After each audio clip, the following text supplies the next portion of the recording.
Bula. Guys, I've lost my claw clip. I need a whole man search. I feel like it's in this room. I feel like I saw it after our first day. I love that this is Somewhere. taking up all your mental real estate right now. Truly, like, I cannot focus until I find that fucking claw clip. Anyway. I actually have not seen it once. I know we took it to the beach on Tuesday. Okay. And I reckon I saw it back in the room when we got back. It would have to be here somewhere. Yeah. Somewhere. Maybe it's like under the bed or something. We would have found it now because we've moved the beds. Yeah. It'll be here somewhere. It's fine. We'll have a look. Yeah, surely it's somewhere. It'll be fine. Anyway. What's up? Guys, we're in Fiji. We're overseas. Woo. We sound so thrilled. I just want to be in the pool. Yeah, I'm tired from eating. It drained me. And then we ordered these we've been getting iced caramel lattes every morning.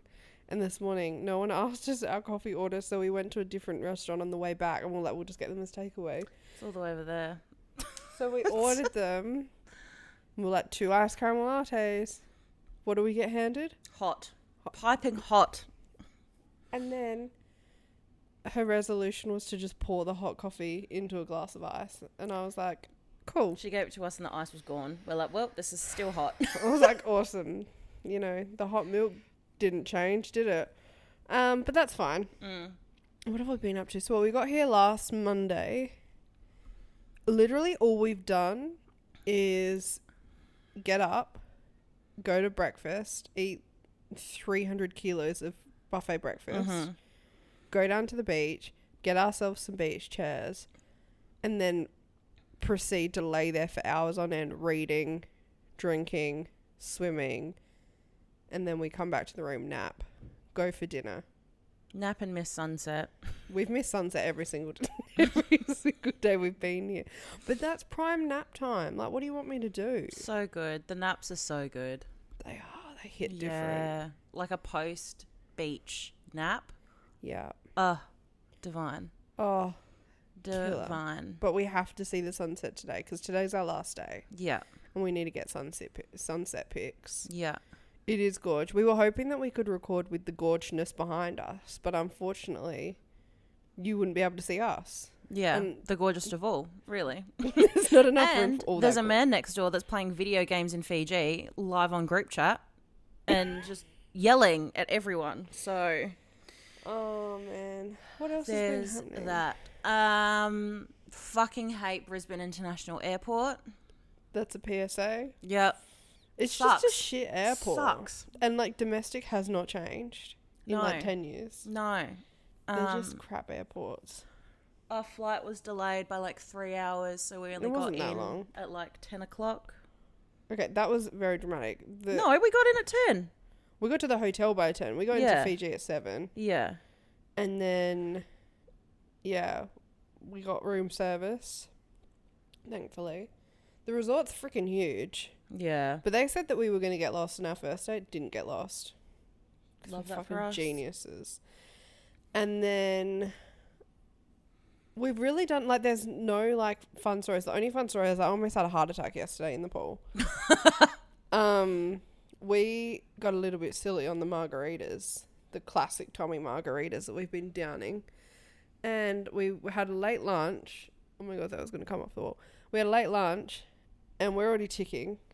Anyway, I really, really needed to pee. And so as a grown adult, I was like, I'm going to down my margarita at lunch and then I'm going to go into the pool and pee in the pool, as an adult would do. So I leave Danika at lunch, go into the pool. The pool, for some reason now, I think it's because I drank so many frozen margaritas so quickly. I was freezing. I'm in the pool. Convulsing. Meanwhile, I'm also having the worst heartburn I've ever experienced in my life and the worst brain freeze I've ever had in my life. And so all of those three put together, I almost died. I almost died in Fiji. Meanwhile, I was at the restaurant eating my hot chips. Yeah. So you're like, these are the best hot Oblivious. chips ever. What's been your favourite meal?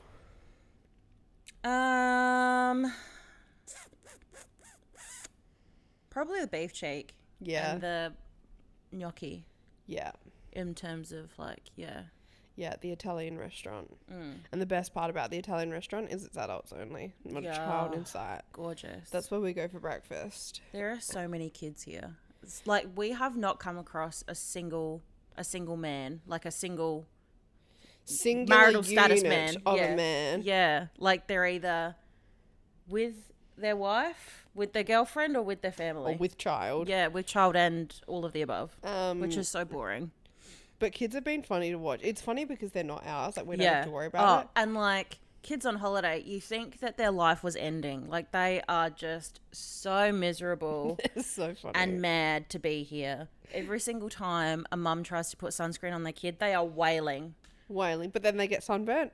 Wailing. And they're, like, screaming at their parents. Yeah. Their parents are like, do you want to go on the water park? Do you want to go snorkeling? Do you want to go swimming? Yeah. Do you want to go in the pool? No. Nah. The kid's like, I hate my life. I want to go home. This place is a prison. They're like, this is the worst place I've ever been. No, they're fun. And there's this one little kid who, like, stomps around the beach. Oh. He's so funny. He's such a grumpy old man. He would have to be top 2 little kids. Yeah. The other one is this little girl, and she wears, like, a full length, like, wetsuit. Like a surf suit kind of Yeah, deal. she goes to the beach. It's so cute. And she has, like, Dame Edna swimming goggles. They're purple So with, like, fun. My Little Pony on the ends. They're so fun. She's serving cunt on the beach. Yes, she really is.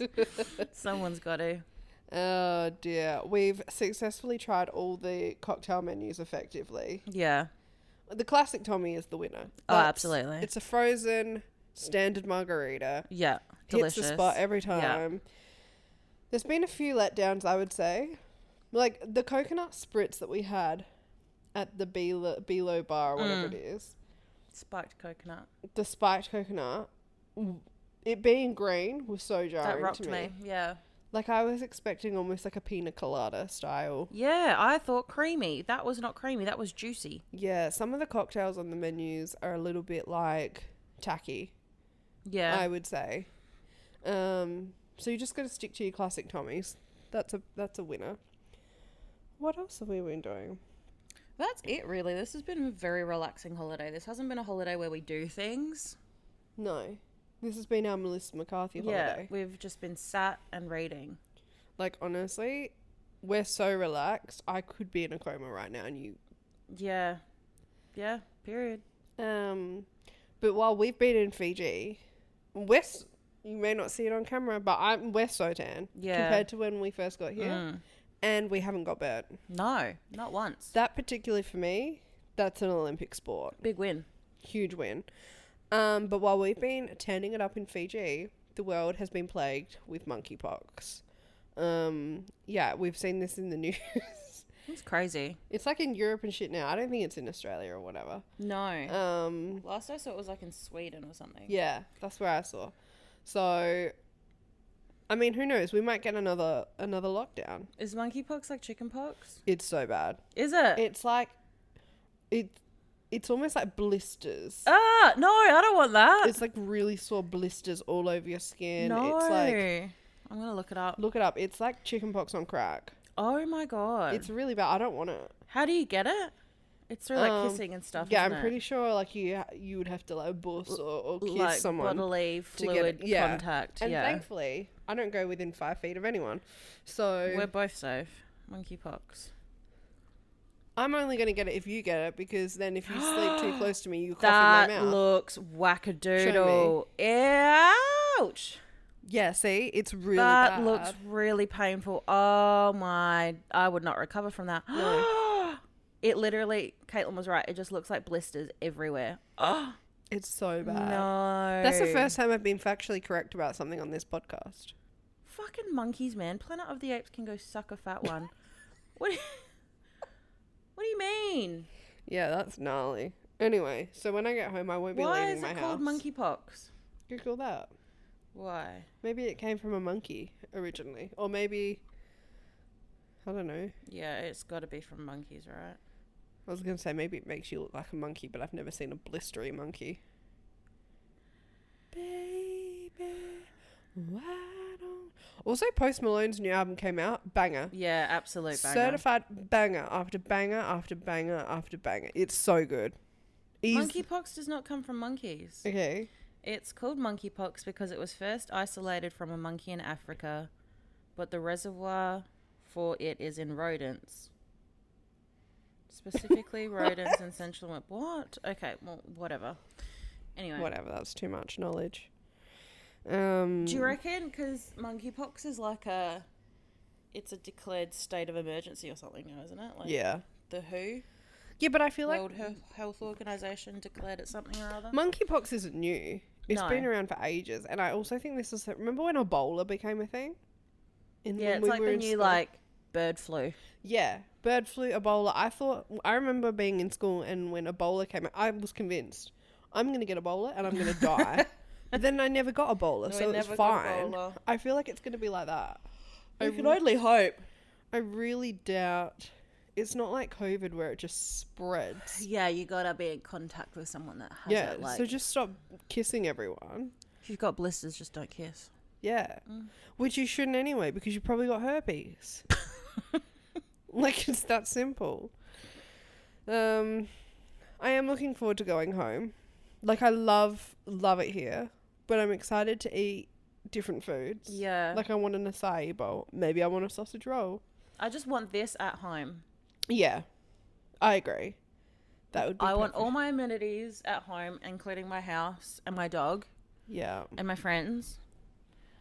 But I want it to look like this. Yeah. Yeah, we kind of need... I was saying this last night. How can Jeffrey Epstein have an island and we don't? I think we deserve an island. Well, I wonder how much it would cost to buy this little island that we're on. Crazy. We should do a GoFundMe. I know I'm going to slide into a deep, dark depression the minute we get home and the rain just won't stop. Yeah, seasonal depression will be back. It'll be kicking. I've been at my prime. Well, I'm just so relaxed, cool, calm and collected. Nothing bothers me. And then we're going to go home and I'm going to be like clawing at my skin. Yeah. Yeah. Post-holiday depression. Thankfully, we have another week off. Yeah. To recover, so that's good. And mentally prepare for work. That's why I'm like, I got to go back to Pilates, do that every day, get into a routine, and then I'll be okay. You'll get into a routine for the week and then your routine will change again because you've got work. Maybe I'll just cosplay work at home, except instead of going to work, I'm doing my Sim City every day. Yeah, there you go. Maybe I'll play Sims. I'm going to get the new pack. There's a new expansion pack in Sims called Love Struck, I think it is. And... it basically means that you can have all different types of relationships. Like, you can be monogamous, polyamory, all those kinds. You could, like, you can change jealousy statuses. So, like, you could decide your sim doesn't get jealous if someone, like, goes and bullshits them or something. Did you just fart? No. Oh, it was next door. I was going to say, I need a fart. But it's really good. Like, it changes the gameplay with... the townies. They're now more like, I don't know, say it's a couple like Nancy and Jeffrey Landgrab, whatever their name is. They'll like go stargazing or something, or like they'll go on dates and stuff, whereas like the townies don't really interact with one another when they're in couples. Okay. Yeah, it's weird. So that's what you guys missed on Glee. But let's kick things off with the It Ends With Us drama. This has been everywhere. Yeah. And I'm going to let you drive this because you know it more than I do. Okay. So, It Ends With Us, for those that have been living under a rock, it's an adaptation of a book by Colleen Hoover under the same name. And it's about... this girl called Lily. She's younger in the book than what she is in the movie. Lily Bloom. And she moves to this city to open up a flower shop. And she meets this neurosurgeon and they fall in love and they get into a relationship. And then he is really abusive and it's about breaking the cycle of generational domestic violence. Yeah. So it's pretty heavy stuff. We both read the book. Yeah. And we'll get into that later. But, so, what's his name? Justin Baldoni. Justin Baldoni, thank you so much. So, he optioned the book in 2019. And he ended up producing, directing, and starring in it. So he's the main guy, Ryle. And then Blake Lively came along to join as Lily Bloom, so the main female lead. And shit's just been going down. Yeah, they're not seen at any events together. No. So they got a writer involved and whatever, and they had the whole script done. And then there were some scenes that Blake Lively apparently didn't really like how it was written. So she got Ryan Reynolds, who's her husband, to rewrite some of the scenes, and apparently that's what made it into the film. And then during the premiere of the movie and the promo and the marketing of it, heaps of people online were speculating that there was some beef between... What's his name? Justin. I keep wanting to say Jason. Between Justin and Blake. Sorry, that man. Because, yeah, like Caitlin said, they weren't seen doing press runs together. They weren't seen together in interviews. They weren't together in photos. Like, all the other cast were getting photos together, and Justin would be by himself. And then some people speculated that they did that intentionally so that people wouldn't romanticize the relationship between Ryle and Lily. Like, they kept it separate for a reason. But I feel like that's really fast. That's a fast stretch. Yeah, there is no way that that's happening. Yeah, that's a leap. And then people clued on that a lot of the cast don't follow Justin Baldoni on Instagram, but he follows them. And then Blake Lively is also, I found out, an executive producer of the film. That's how she, I think, got some of the scenes rewritten. But yeah, when she came on, then she got Ryan Reynolds involved as well, and it's just a whole palaver. And I think it's just like too many fingers in the pie. I think that's what's going on. I can also understand the frustration of Justin, where he's put all this work into this film, and then Blake Lively's come in as the lead actress towards the end, and then she's then decided, well, I'm going to rewrite certain stuff and like just take over the creative process. And Justin's like, well, this is my project. Yeah. It's not yours, kind of thing. That would annoy me. Yeah. And then when Justin was asked about whether he would direct the sequel, It Starts With Us, he was like, oh, I think Blake Lively is ready to just direct by herself like that. Like... he's like, she's good at what she does, and I think she'd be a great director for it. So I think he's kind of hinting that they don't see eye to eye creatively. But maybe it is as well. Like, maybe Justin picked up this film and he is good at what he does, but maybe this type of film wasn't the right one for him. Maybe it is that Blake Lively is better at directing and producing this style of film. But when it comes to like the press and the interviews and stuff, I think they also take a different approach to it. Like, I feel like Justin takes a very serious, like, if there's one woman out there that watches this that resonates with Lily Bloom and she breaks the cycle, that's like what we're trying to achieve. Yeah. And then Blake Lively's like, grab your girls, wear your florals and come see this movie. It's fun, it's funny, it's heartbreaking, it's tragic, it's like, you'll love it. And it's like, well... Yeah. Very polar opposite people. That's like going to the premiere of Boy in the Striped Pajamas and being like, put on your striped pajamas, turn the heater on, watch Boy in the Striped Pajamas today, you'll have the best time. You know what I mean? Yeah. Like, it's come on. Girl. Put the heater. Put the heater on. Just. But like, you know what I mean? We're not making fun. Mark's going to love that one. He would think that's so funny. And you know what else pissed me off? Is that Blake Lively, she's just released a hair care brand or a hair care line or something, and she's trying to promo it throughout the premiere for It Ends With Us. Yeah.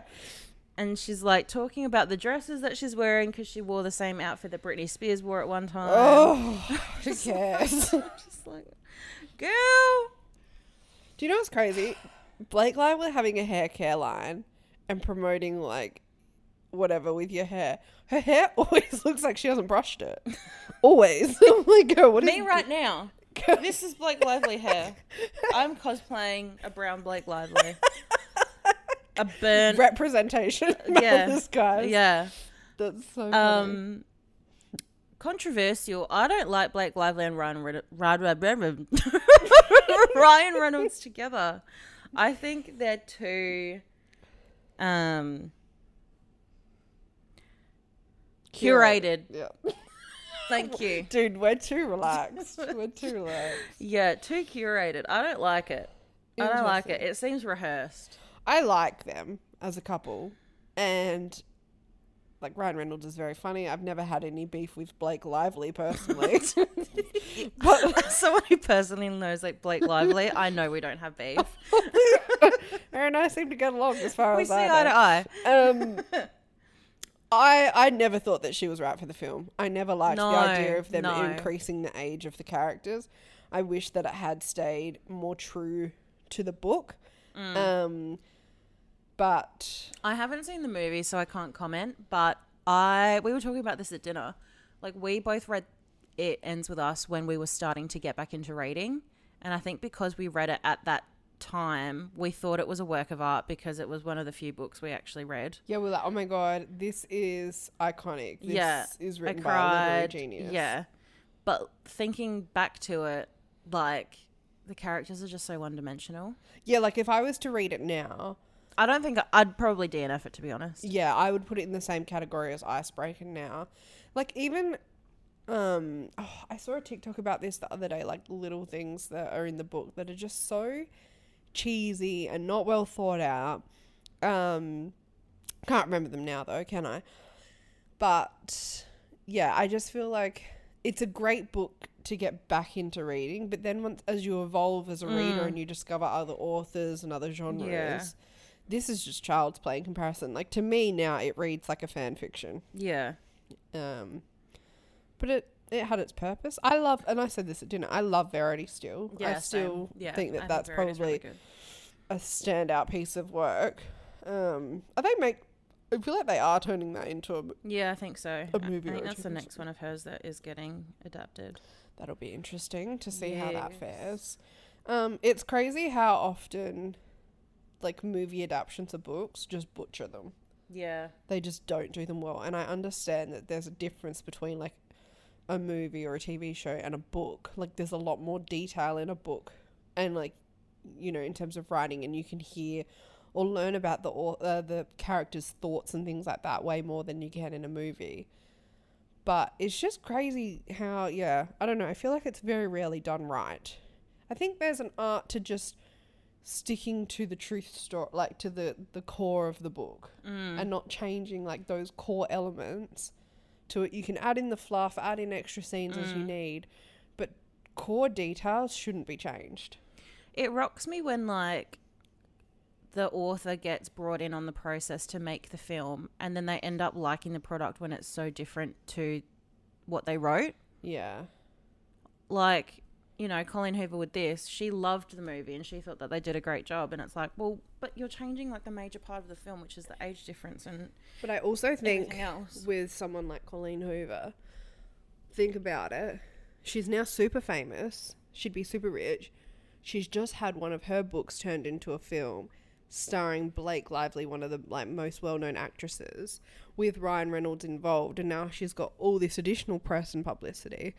I think she's more swept up in the she's just happy to be here. Yeah, just happy to be involved. She's just happy to be there and happy to have people like Blake and Ryan want to be involved in her project. I think it's more that than anything else.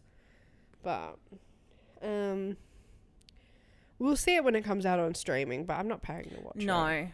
No. And it's just very interesting that Justin has hired the PR person. Oh, yeah, the crisis publicist. Yeah. Yeah. Johnny Depp. Yeah, that Johnny Depp hired during the Amber Heard trial. So there's something questionable about that. And then the day after that he appointed them, it came out in the press that like all this negative stuff about how, about Blake. because it was about how like Justin apparently made Blake feel uncomfortable, like oh yeah, about picking her up, yeah. But it was framed in a way that Justin was the victim and Blake was like the bad guy. Yeah, like it kind of like apparently Blake Lively felt kind of like, you know, conscious, because there is apparently a scene where Justin was meant to pick her up. Yeah, he was meant to like pick her up.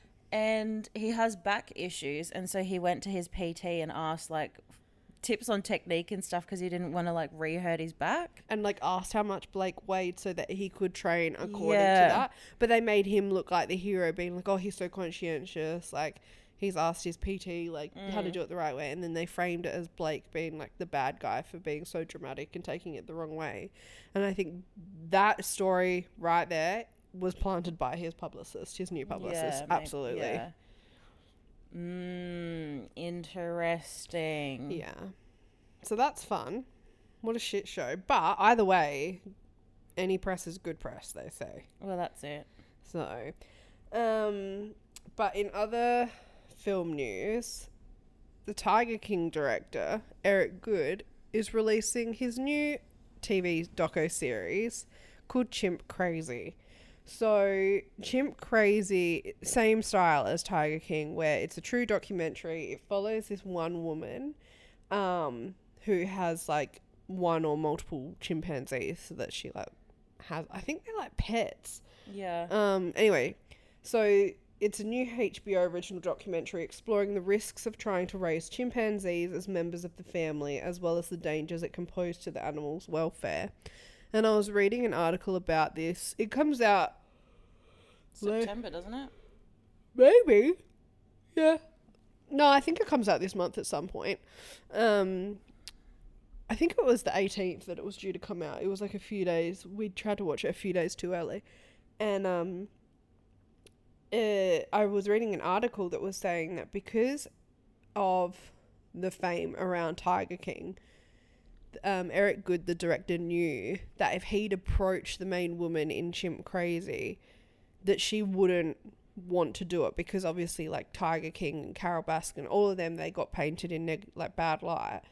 And so what he did was he hired like a faux director, who I think is still a real director, this other director, to play the director of the film. And he gained the trust of the main woman in Chimp Crazy, and Eric Goode was just a behind the scenes, had nothing to do with the people involved in the film, like in terms of like this woman and anyone else that they interviewed, because he didn't want his reputation with Tiger King to jeopardize this story and this documentary series, which I thought was very interesting, because now people are like, is that ethically correct? Is it not ethically correct? But this woman, she's in like this huge court case. I don't know anything about it because I haven't seen the show yet. And their filming coincides with her legal battles as well. Oh. So it captures all of that. So that I'm pretty sure it comes out August 18. Where do you watch it? HBO, which I think in Australia is either Disney. I don't know. It'll be like one of the streaming platforms here. So. Is HBO not normally like Binge or something? I don't know. Changes all the time. It'll be on something. Google it. And then the other reality show that's coming out, I was showing you this the other day. The Secret Lives of Mormon Mums, or whatever it is. I think that's... Maybe get the title right. Mormon Lives, yeah, I don't know what it's called. No. Can you please Google that for me? So essentially, back in like the prime of TikTok, so a couple of years ago, like quarantine kind of era, there was this group of Mormon mums. Secret Life of Mormon Wives. Secret Life of Mormon Wives. Okay, there we go. On Hulu.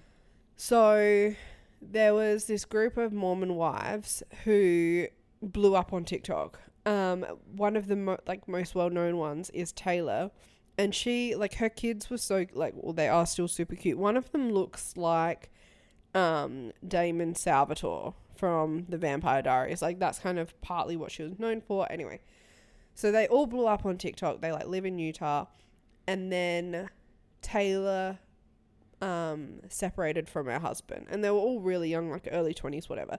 And that was like a huge controversy because Mormons aren't meant to get divorced. And then so she separates from her husband, and then it comes out that everyone in the group was swinging with one another, like in front of each other, all this kind of stuff. Taylor then spills the beans on the whole swinging situation and confirms it. And then she starts dating someone else, and then she gets arrested for domestic violence at some point. It's like there's so much drama involved. And then, so now they're doing a reality TV show which captures all of this as part of it. And yet comes out on Hulu September. And so I'm actually I feel like if you love reality TV, like you love Bravo, like I know Nikki will love this. Yeah.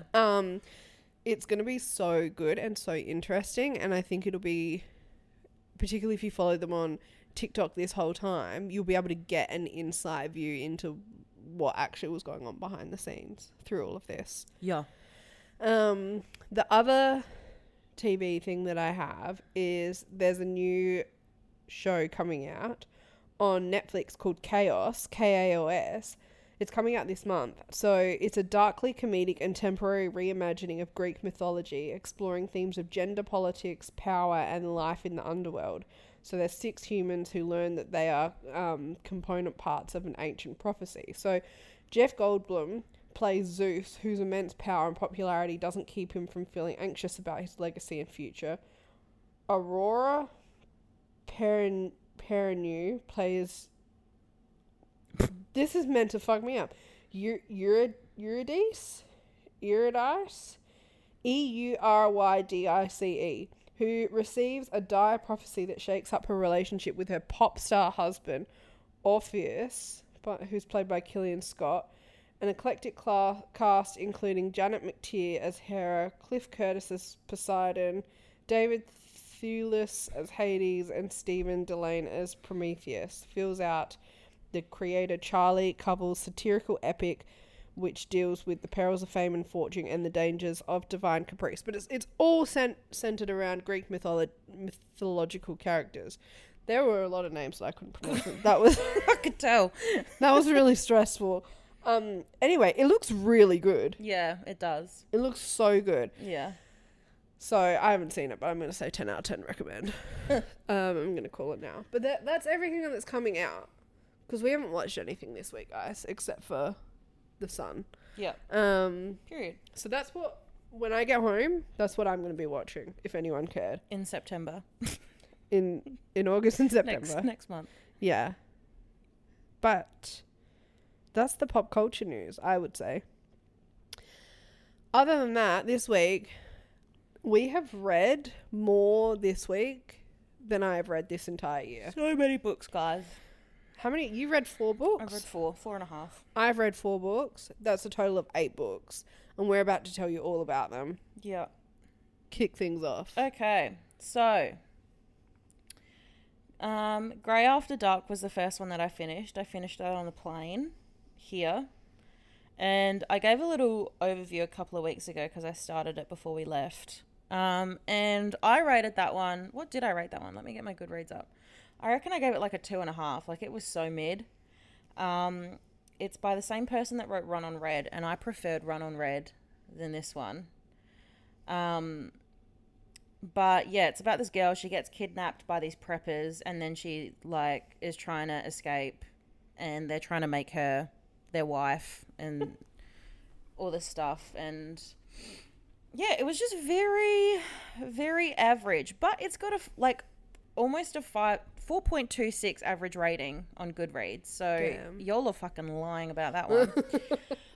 And then I read Look Closer by David Ellis, and I absolutely loved that one. I gave that one a 4.5.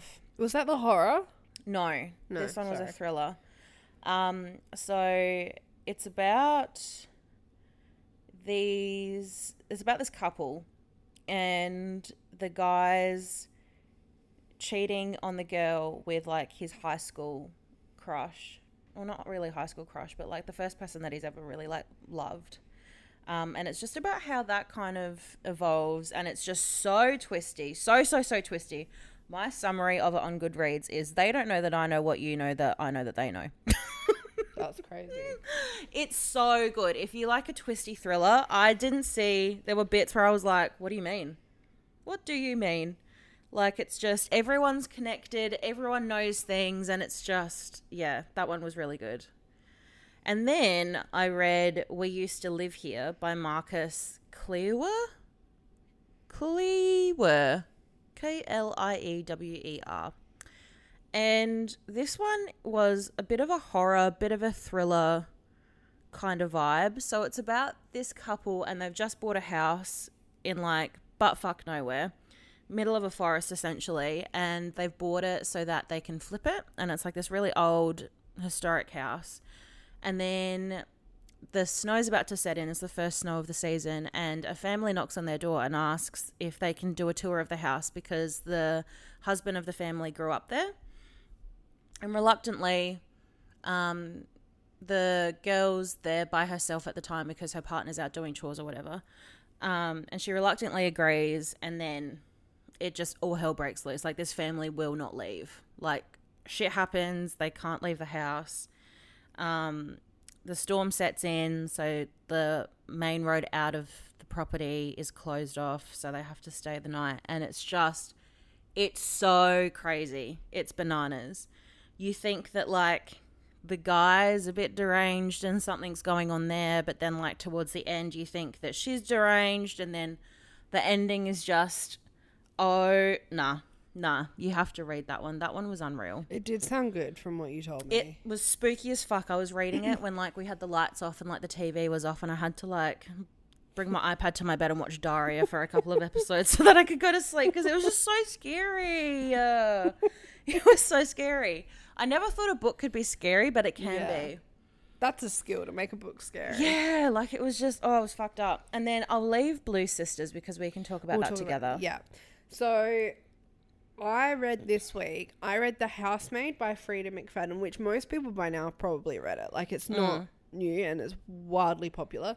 I started to read it before we came to Fiji. I'd only read like 7% and I was like, oh, no, this isn't for me. But then you were like, no, keep reading it. It's really good. And it was really good. So it is about this girl, Millie. And so she has come out of prison and she is desperate for work, and she gets this job with this really rich family in like New York or something, but it's like outside of New York. And she's their live-in maid, so she's cooking, cleaning, looking after their youngest daughter.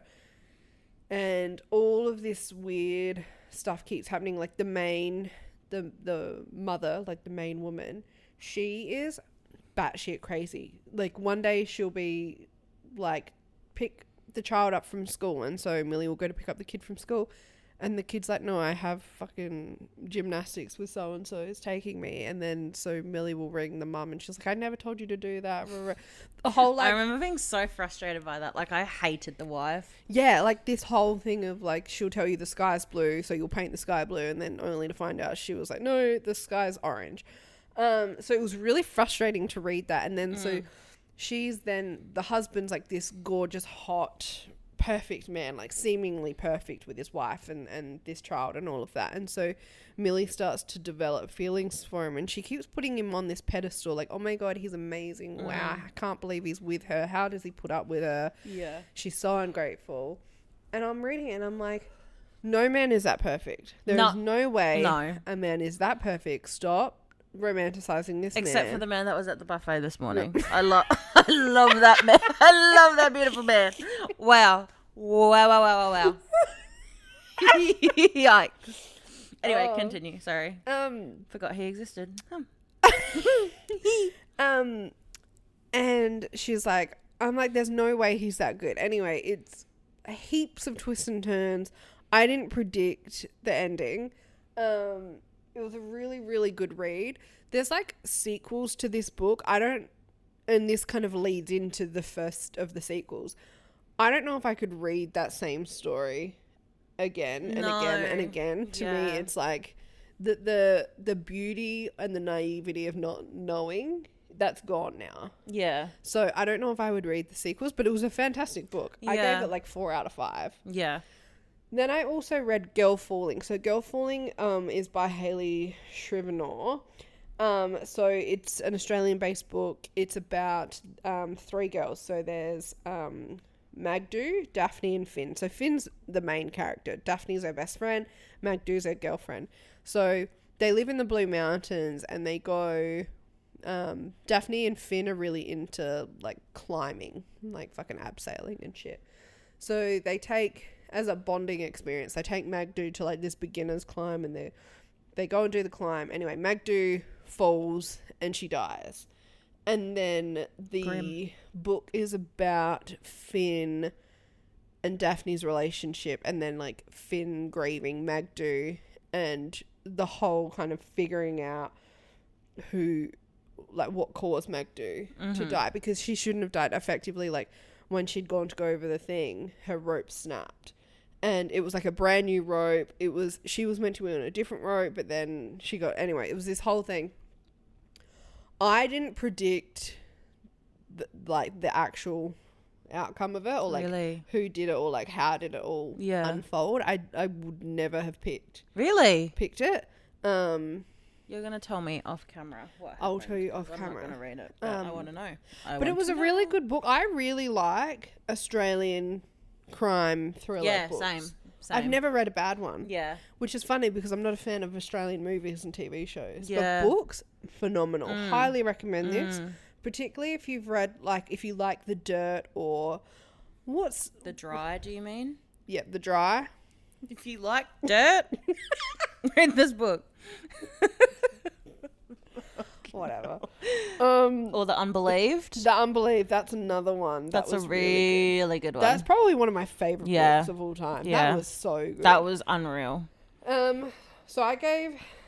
This one was really good. I gave it only 3 out of 5. Oh. I don't know if I agree with myself. Maybe I need to change my rating, because now that I've thought about it, thinking back to it, I'm like, no, this was really good. That's me with long legs. Yeah, okay. Yeah, I need to change my rating. I would probably give it like a 4.5 now. Yeah, okay. Yeah, right. Okay. Yeah. It was really good. Yeah. Easy to read. Yeah. And then I also read Local Woman Missing. Again, this is one that everyone's probably already read by now. And it's been sitting in my Kindle for ages. And I'm glad I finally read it. It was phenomenal. Absolutely phenomenal. So many, you were right, so many twists and turns, and you think one thing and then something else happens. So it starts with this woman, Shelby. She goes missing. And then a few weeks later, this other woman, Meredith, and her eldest daughter, Delilah, go missing. And so it follows, there's like a few different points of view. You've got Kate, who is a neighbour and good friend of Meredith and her husband and kids. It follows her point of view, and she has a wife, and they're like heavily intertwined with the family.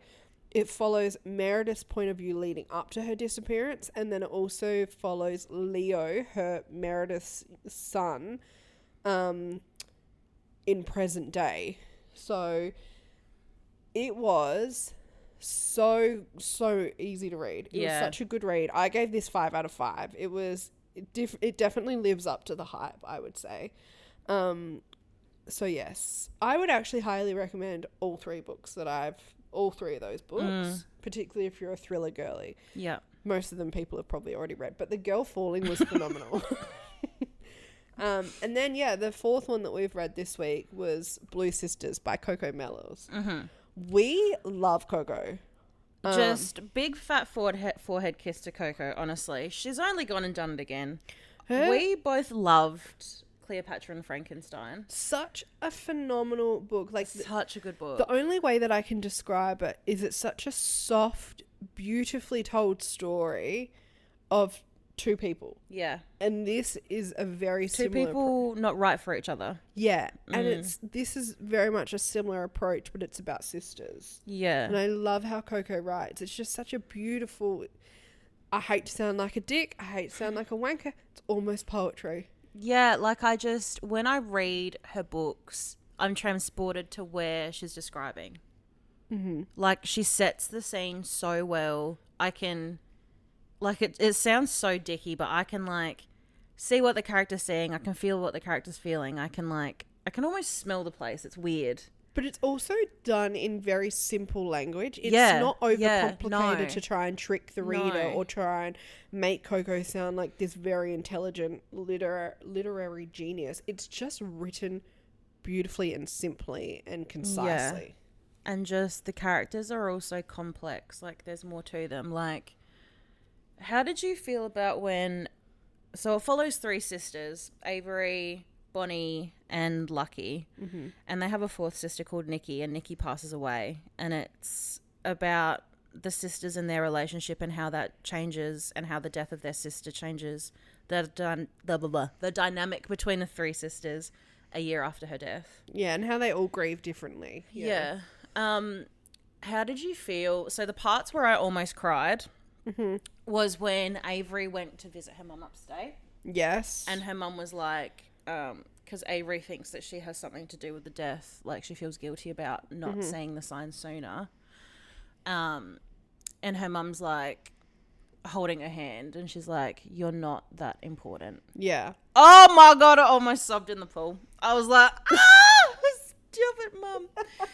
Stop it. And like, you think their mum's such a cunt, and then like, because all of them are like, they agree that they didn't grow up on like the best circumstances. They're like, dad was an alcoholic, their mum was just like... Just not maternal. Yeah, just not maternal, was an ableist for their dad. And then you kind of like, one of the sisters goes upstate to visit her mum, and like, I don't know, something just kind of changes. I'm like, I can kind of... it sounds bad, but I can kind of see myself in the mum. No, it's because the mum basically is like, I always wanted to be a wife. Yeah. I never necessarily wanted to become a mother, but the two went hand in hand, particularly growing up as religious as we did. She was like, I couldn't be a wife without being a mother. Like, I wasn't in a position to say no to that. So then you have kids and you think that that's going to change, but it never changed. And you kind of see that reflected in her eldest daughter, Avery, as well. She is umming and ahhing about whether she wants kids. And I think this definitely, like, not so much resonated with me, but I'm like, because I don't really want kids either. Like, I don't have that desire to have kids. And I'm like, I always say, I really think you shouldn't have kids unless you, like, you really, like, you feel it in your bones. You really want it, like, you would do absolutely anything to have a child. At that point, I'm like, totally, have kids, go for gold, right? Yeah. But I think too often than not, people have kids without actually really sitting down and thinking about it for extended periods of time. And then they have kids and they're like, hang on a second, this is not what I wanted.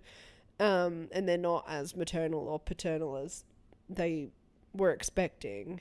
And that has serious effects on kids. And I'm like... I think that's my fear as well, was like, going in, having kids, and then being resentful about that choice.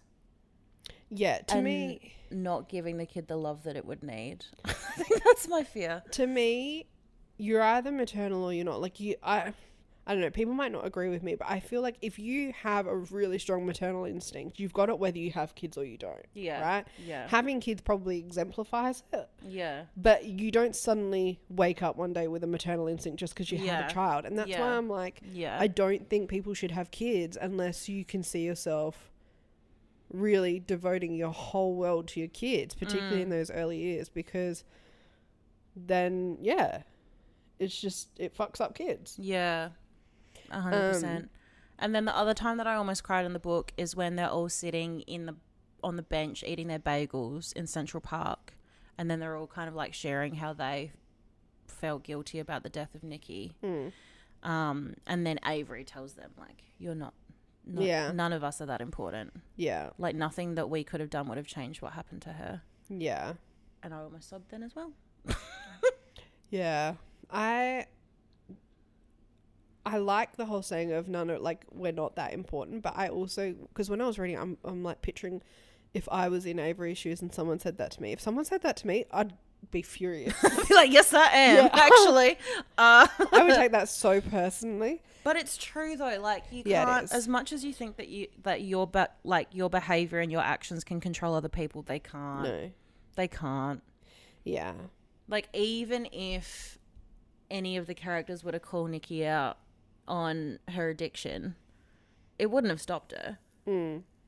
Like, towards the end of the book, like, Lucky's like sober, and then it jumps to like 10 years later, and she's like, "Oh, I got my 60-day chip last week." Yeah, and she like relapses like and there's thing. a mention of her almost like dying or something. Yeah, so it's like the same thing would have happened to Nikki. I feel like regardless, it wouldn't have changed the outcome. It's such a like I do think the whole theme of like having kids and like being maternal or not maternal and that whole relationship between mothers and daughters, I think that was just beautifully demonstrated, beautifully done. I also think that how she wrote and like dealt with addiction and relapse and how that affects the family as well, I think was really well done too. And also like, because Nikki's story is very much tied to endometriosis, and I think that and how that can pair with addiction was very like, that's a very interesting way to take it, I thought. I thought that was really well done. I loved the book so much. Yeah, that was easily like a 5-star read for me. Yeah, I will take no bad comments about that book, actually, if anyone says anything negative about that book. You said there's been negative reviews online. People have said it was boring, it was slow, like there was nothing to it, and I'm just like, after reading it, I'm ready to fight. But it's meant to be a slow book. Ready to fight. Like, Coco doesn't write a book that has all these twists and turns like a thriller. It's meant to be a slow read, and you're meant to really think about... It's a chick lit book. Like, it's just... And you're meant to think about the themes underneath the book. Like, this is a book that I envision you would get in Year 12 English, and they're like, read and dissect this. Yeah. Like, I don't know. I feel like if you get it, you get it. If you don't, you don't. It's just... It's such a good book, though. And, like, people were saying that it wasn't as good as Frankenstein and Cleopatra. I feel like it's on the same level. I agree. Same, very similar vibes, but different stories. Yeah. She's just very good at telling, like, making the characters, like you said, these complex characters, and telling their story. And they're all relatable. Like, even as someone that doesn't have siblings. Like, I get it. Yeah. Like, yeah, no. Unbelievable. Coco stands till we die. Yeah, big fan. If Coco has 0 stands, we're dead. We're dead. Or we're in Fiji. Yeah, no, big fan of that book. Now I need another one. I needed to pump him out. Coco Mel's. Give me a fucking another book. And she does a good cover. I was about to say cover. Yeah, stunning cover. Oh dear. Did you read the acknowledgement? No. So when she was writing it, she was pregnant, and she said that she had a whole different ending to the book, and having her son change the ending. Oh. And I was like, what's the other ending? Tell me right now. Yeah. Who dies? Yeah. Give me the other ending. Love that. Now I'm about to start reading Never Lie by Frida McFadden. I need to go back into like fast-paced thriller. Yeah. And I also want to read The Teacher, which is on Kindle Unlimited. That's by Frida as well. What are you reading? I'm trying to remember what it was called. Give me a sec. I just love that we haven't read all year. I know. And then we're like, in a week, let's read our entire good read. Yeah. This motherfucker at the start of the year was like, make your reading challenge 50. A week, yeah. She was like, make it 50. We'll read 50 books. That's easy. I've read 7. Yeah, literally. 4 of them have been this week. Me as hell. Listen to the Lie by Amy Tintera. Average rating 4.13 on Goodreads. Okay, nice. That one's really good so far too. I'm like 50% through, and it like follows a podcast about this murder of this girl in like a little town in Texas, and her best friend is the main suspect for the murder, but there was never enough evidence to convict her. And so it's about how this podcast is trying to figure out who actually killed her. And it interviews the best friend who everyone thinks killed her, because she's like returned back to their hometown and everyone's real suspicious about her. Yeah. But the real kicker is that on the night of the murder, they both attended a wedding, and then the morning after, the girl's body was found, and then the other girl was found wandering around the town with like trauma to her head, and so she ended up suffering like short-term memory loss almost, and she can't remember anything from the day of the murder. And then because that night when the other girl was murdered, it rained, so all the evidence was lost. So they have no idea what happened to her. Interesting. Very interesting. Everyone says that the audiobook version of this book is almost better than reading it because it has that podcast format. Yeah. So it's a bit more fun in audiobook, but I'm thoroughly enjoying a printed word. We should just... No, we might get sued, but I was going to say, you should just read the podcast bits on the... Like, that'll be our episode. It's just us reading the book. Rehashing a podcast. Give us a thumbs up if you want us to rehash. But no, I've read some absolute bangers. Really good thrillers. I'm finding Love a thrillers. thriller. I'm able to churn through a thriller. Yeah. My aim when we get back, the other week that we've got off, I'm just going to stay at home, and it's meant to rain all week, so I'm going to churn through more books. I'm going to try and hit my 50. Once the week's up. Yeah. A book an hour. Yeah, a book an hour.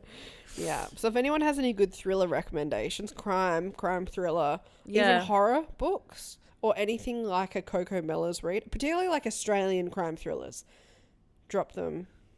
Like, let us know, because I need more things to read. But that's like, we've really done nothing else, guys. Yeah, sorry. Sorry that we've been so hot and like just chilled. But it's alright. We'll be back to our antics when we get back. Very exciting. AFLW starts at the end of this month. Whoop whoop. Very, very excited for that. So obviously we'll be going to that. And that's going to be our focus moving forward, because the men's Adelaide Crows let us down, didn't they? So damn, I'm so glad we weren't able to watch the showdown. I would have cried. Yeah, it was pretty rough. Pretty rough. Collingwood winning by 1 point. Gorgeous. Gorge, as they should. Stunning. So yeah, that's it, my dude. We need to go swim in a pool. Yeah, I need to get my kid off. I need to get naked and swim in a pool. And find the man from the buffet. Oh my God. I'm joking. She's not. You can be like hiding in the bushes and shit. Me. Where is he? Hold up a banner on our balcony. Oh shit. Alright, dude. Alrighty. Have the best week. We'll see you next week. Love you. Bye. Bye.